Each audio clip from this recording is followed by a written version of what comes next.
A ver, cuando pensamos en la industria argentina, hay nombres que se nos vienen a la mente al toque.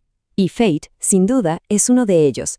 Por más de 80 años, sus neumáticos dejaron una huella literal en cada rincón del país.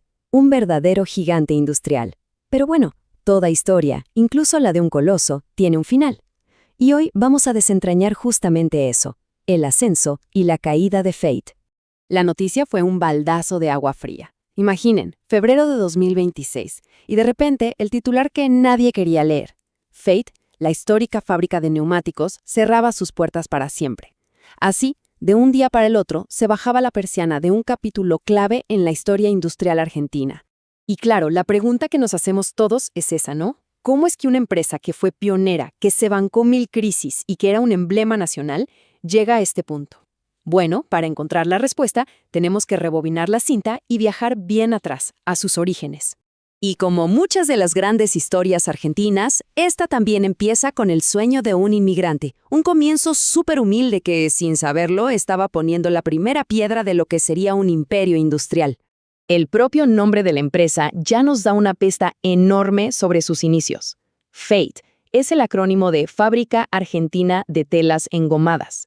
Y esto es clave, porque nos revela que al principio no hacían neumáticos, sino otras cosas de caucho, como telas impermeables. El hombre detrás de todo este sueño fue Lajzer Madanes, un inmigrante polaco que, como tantos otros, llegó a la Argentina buscando un futuro. En 1940, con más visión que otra cosa, puso en marcha su proyecto en una plantita muy modesta en Buenos Aires, sin tener ni idea del imperio que estaba por construir. 1000 metros cuadrados. Ese era todo el espacio que tenían. Para que nos hagamos una idea, es más o menos como una cancha de básquet. Nada. Y desde esa superficie tan chiquita, Fate creció hasta convertirse en un complejo industrial de más de 40 hectáreas. El salto es sencillamente una locura. Bueno, ahora avancemos un poco en el tiempo a la edad de oro de la compañía. Porque Fate no solo creció en tamaño, se convirtió en un verdadero líder tecnológico, marcando el ritmo de la innovación no solo en Argentina, sino en toda la región. Miren esta línea de tiempo. Es un testimonio increíble de ese espíritu innovador. En el 69, ¡pum!, revolucionan el mercado con el primer neumático radial del país. Una tecnología que daba más seguridad, más durabilidad, un antes y un después. 7 años después, inauguran el primer centro de ensayos de Sudamérica, de toda Sudamérica, demostrando su compromiso con la calidad. En el 81, otro salto tecnológico, el primer radial con cintura de acero. Y ya para 2003, se habían consolidado como los únicos que producían radiales para camiones en el país. O sea, no es que solo fabricaban neumáticos, ellos marcaban el camino a seguir. Y esto lo demuestra perfecto. No se trataba solo de caucho y aire. Era pura ingeniería de alta gama. Cada diseño, como los de la línea Eximia o Sentiva, buscaba el equilibrio perfecto entre seguridad, rendimiento, confort. Fate no seguía las tendencias, las creaba sobre el asfalto. Claro, toda esta capacidad de innovación la convirtió en un socio estratégico que todos querían tener. Las grandes automotrices que estaban en el país confiaban ciegamente en Fate para equipar sus autos de fábrica. Y ojo, ser proveedor de equipo original es como el sello máximo de confianza y calidad en la industria. Pero bueno, como dicen, ningún imperio es para siempre. Con el tiempo, en la estructura de este gigante empezaron a aparecer las primeras grietas. Una combinación de factores, tanto de adentro como de afuera, comenzó a desgastar sus cimientos. El panorama se fue complicando de a poco, hasta armar una especie de tormenta perfecta.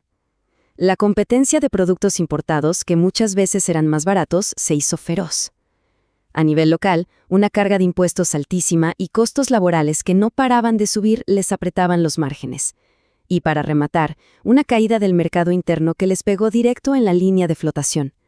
Era una batalla en demasiados frentes. 30%. Esa fue la caída brutal de la demanda interna que la empresa enfrentó en sus últimos años. Un golpe devastador para cualquier compañía, pero directamente letal para una que, como Fate, tenía su corazón puesto acá, en el mercado argentino. Y así llegamos a la etapa final. Dos fuerzas chocaron y llevaron la situación a un punto de no retorno. Un conflicto gremial muy agudo y, al mismo tiempo, una verdadera avalancha de importaciones. El conflicto tenía dos caras que no se podían poner de acuerdo. Por un lado, la empresa decía que los altos costos laborales y la baja productividad hacían que la operación fuera inviable. Por el otro, el sindicato, SUTNA, denunciaba que los salarios estaban congelados en medio de una inflación galopante. La tensión fue creciendo, la producción se paralizó y la situación llegó a un punto muerto. Y mientras la producción local estaba frenada, el mercado se inundaba. 860,000.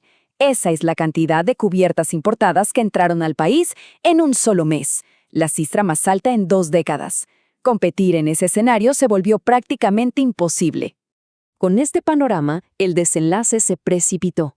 El 18 de febrero de 2026, Fait comunicó lo que muchos se temían, pero que a la vez parecía impensable: el final de su historia industrial. En su comunicado oficial, la empresa usó palabras muy formales. Habló de cambios en las condiciones de mercado y la necesidad de un enfoque diferente. Palabras que, en el fondo, marcaban el cierre de más de 80 años de producción nacional. Pero más allá de los balances y las estrategias, está el costo humano. 920. Ese es el número de trabajadores que perdieron su laburo. No es solo una estadística, Son 920 familias de la comunidad de San Fernando cuyo futuro cambió para siempre en un solo día. Y la historia cierra el círculo de una manera muy personal.